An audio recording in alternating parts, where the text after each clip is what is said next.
Yo, what's good, family? It's your boy Zephaniah Bay L. I do have many titles, that's why I kind of like, stutter before I say Bay L. But it's your boy Zephaniah. It's my first video I'm about to drop on my YouTube page. First video I'm about to drop on my on these curriculums. We about to really get it shaking in here. We about to go over everything you could think of, all knowledge subjects. More science, Orishas, the occult, anything you could think of. You feel me? This is gonna be the building room, y'all. So you know what I'm saying. Officially welcome y'all to Muur Lyfe Study Group, and that is Muur Lyfe, MUURL, Fe. You'll see why when I get the logo up. Why I said Unc. But anyways, what I wanted to build on real quick is who is the Moors. Now, especially in this the year 2020, we've been hearing a lot of people we've been having a lot of people come out with a lot of new topics, a lot of information. It's the age of Aquarius, which is the age of knowing. So of course this is going to be a time where a lot of people start to figuring certain things out. A lot of conspiracies, people are starting to catch on. A lot of this hidden knowledge is starting to come to light. We see that the government is doing all types of weird, wacky shit, you feel me? And certain shit that we in our generation may not be used to, you feel me? But it's just the age of enlightenment, it's the age of knowing, you feel me? So now it's just like they can't really hide too many things from us. You see, I got my turban on, you feel me? So, I'm still working on it, trying to get it right, you feel me? But yeah, you see, I got my lekes on. I am a child of Ogun and a child of Oshun, you feel me? Ogun is my head, Oshun is my body, you feel me? So I got Ogun Oshun right here, and I got Orumila right here, you feel me? Everybody who know about, you know what I'm saying, Ifa, Osha, I should say tradition, you know what's up. Anyways, the Moors. Now, the reason I want to start off with who is the Moors, because for one, this is, Muur Lyfe Study Group, and also because it's very important to know who you are in this day and age, in this time, especially this time frame. Let me get there. You know what I'm saying? It's very important to know who you are. It's very important to know why it's important to know who you are. You feel me? Because people will be like, okay, we're Moors. Like, what is that going to do for me? How is that going to help me out? Through my studies, through everything that I've come in encounter with, everything that I've dedicated my life to when it comes to like the knowledge. And I'm not knocking anyone, you feel me? I was in the Nation of Islam. I was a Nuwapian, you feel me? Dealing with the Nuwapians and things like that. Nuwapian, if you want to put the P. You feel me? I deal with the Hebrew Israelite side. I dealt with like I said, I'm an occultist. I deal with the occultic side. You know what I'm saying? I'm gonna add up in this, you know what I'm saying? And there's more science. Kind of lost train of thought. But anyways, the Moors.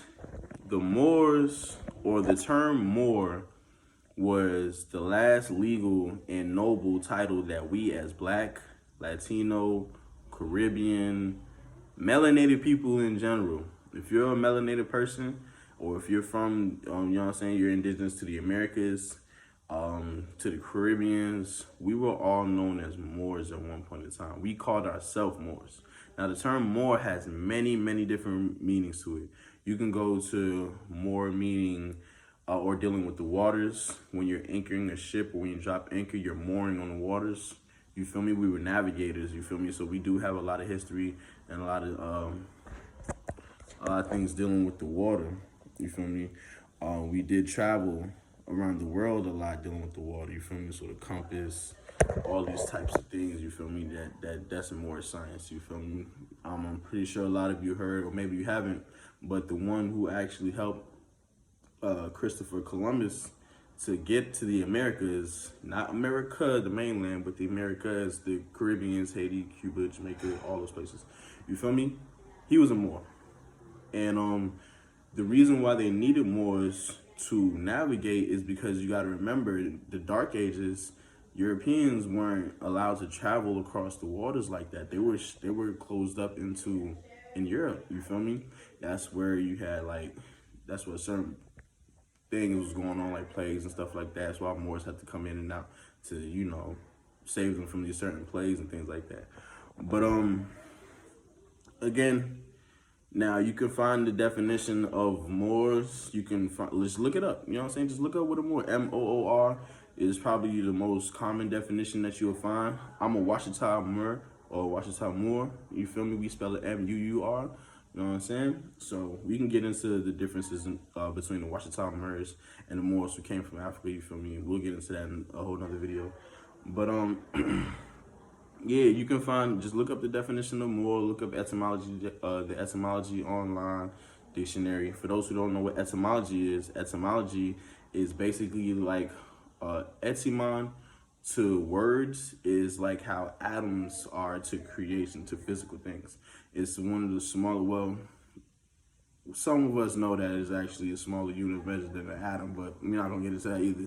That's another topic. But anyways, etymon is the essence of that word, where that word originally originates from and what it actually means. You feel me? So just look up the definitions of Moor. You'll find it means, besides water, it also means land.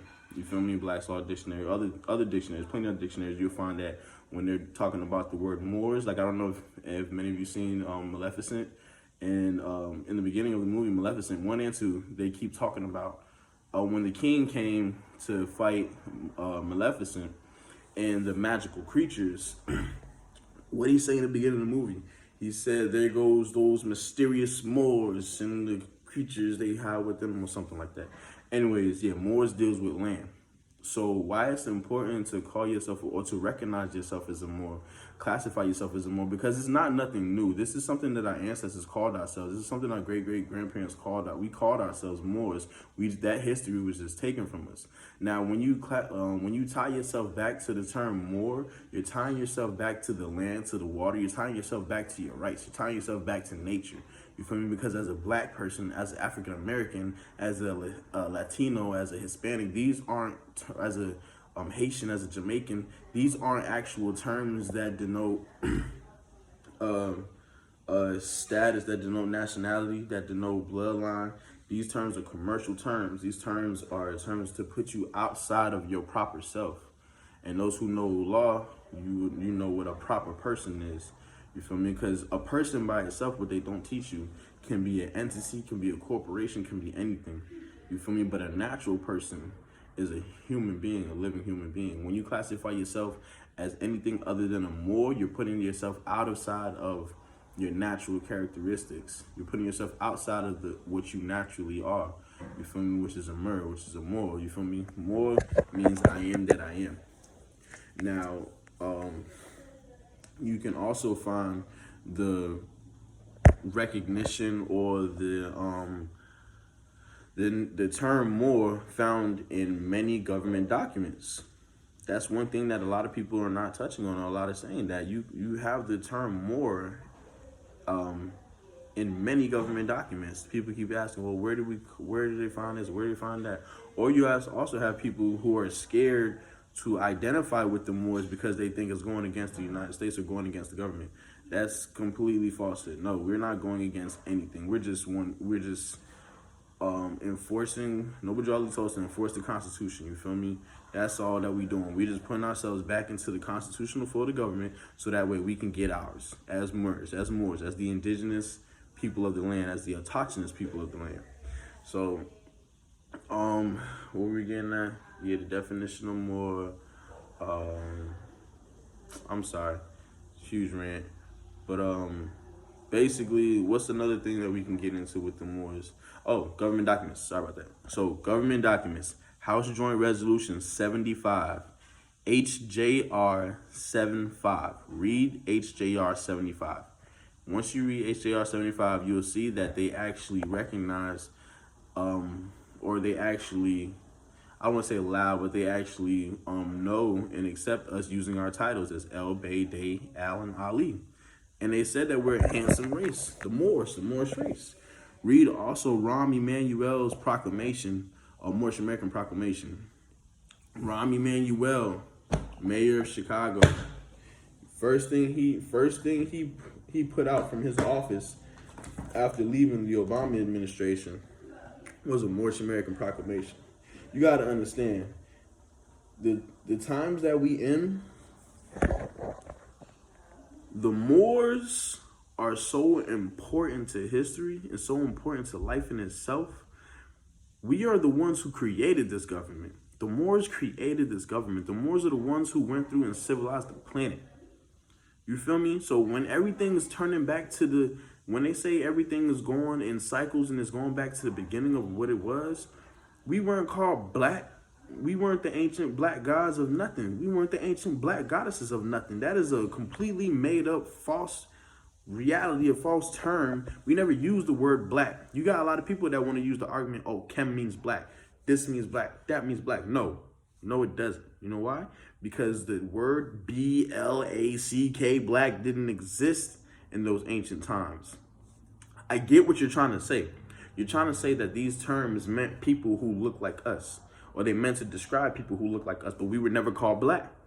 So that term black, you got to throw that out there because it was never used to describe us. It was only used by other people to describe it. First of all, we didn't even use black to call ourselves. We created languages is another thing. We called other people black. You know what I'm saying? We were the Moors. When you look up the definition of a black person, you feel me? First of all, it puts you under colorable law. That's another term that you guys can look up. I'm just going to be dropping jewels. Right now, this video is a rant video. It's the first video. So, like I said, I'm just going to be dropping a few jewels, whatever comes to my mind. And we're going to be building from here on out. You feel me? So, yeah, the term Moor is like, when you classify yourself as a Moor in this day and age, when you tie yourself back to that nobility, when you tie yourself back to an actual nation and an actual government, right now, quote unquote, black people are complaining because they say that there's no right. We have no rights as U.S. citizens. We're being mistreated and all this, but we keep forgetting the history. We're forgetting the number one thing that our parents brought most of us up on. You know what I'm saying? The Bible. And the Bible says, a lot of people don't really, you know what I'm saying, even be getting into it, but the Bible says my people, Jesus said in the Bible, my people perish for a lack of knowledge. We perishing, y'all. We perishing. And again, you know, you got people that say it's not our fault, but at the same time, you got people like me. A lot of y'all know me. You know what I'm saying? We got a lot of people out here who's been spreading this knowledge and been spreading this information for a long time, bro. When you classify yourself as a Moor, bro, you put yourself outside of the jurisdiction of the United States for them to even do harm to you. And if they do harm to you, I'm not saying that this is a bulletproof vest, but I'm saying if they do harm to you as a Moor, then you have a standing in law. That way you can sue these people. You know what I'm saying? You can make it hard for these people to live. You can make it hard for there's possibility, there's ways that if you're violated as an indigenous person who is actually following the laws set forth by your ancestors, if you're actually following the laws and being a lawful citizen, not a statute following citizen, not a code following citizen. See, there's a difference between law, statutes, codes, ordinances. It's all differences. So if you're out here actually doing what you're supposed to do and you get violated, boy, you can come up. That's a come up. I'm not saying that we need to be looking to get violated. I'm saying that as a Moor, they can't violate you because you are internationally protected. That's Washington. You can actually go up and find us in the United Nations. We're listed in the United Nations as the oldest indigenous people in the world. The oldest indigenous people in the world, bro. And this is not us writing out. That's the United Nations. That's the quote-unquote racist government that y'all keep talking about. It's not about race. It's not about color. They don't care about that. It's about your classification. They got to stop you from claiming this Moorish heritage before you take everything over. That's the reason why they're doing everything to do now to keep people into a mental slavery, to keep people locked down mentally, to keep people emotionally triggered. You know what I'm saying? They showed George Floyd getting killed in public. They show the shooting in Georgia. They show all these things to keep people emotionally attached and emotionally drained. You feel me? Excuse me. Sorry about that. But what they also do is they tie those emotions to the term black. You know what I'm saying? They tie all these emotions and all the struggle and all the, you know what I'm saying, pride and everything to the term black. That's how they get you. That's a spell. That's alchemy. You feel me? They connecting y'all to that shit. When that's not us at all. That black don't got nothing to do with us, bro. We're Moors, bro. And you feel me? And I'll go into a little bit deeper on why black has nothing to do with us.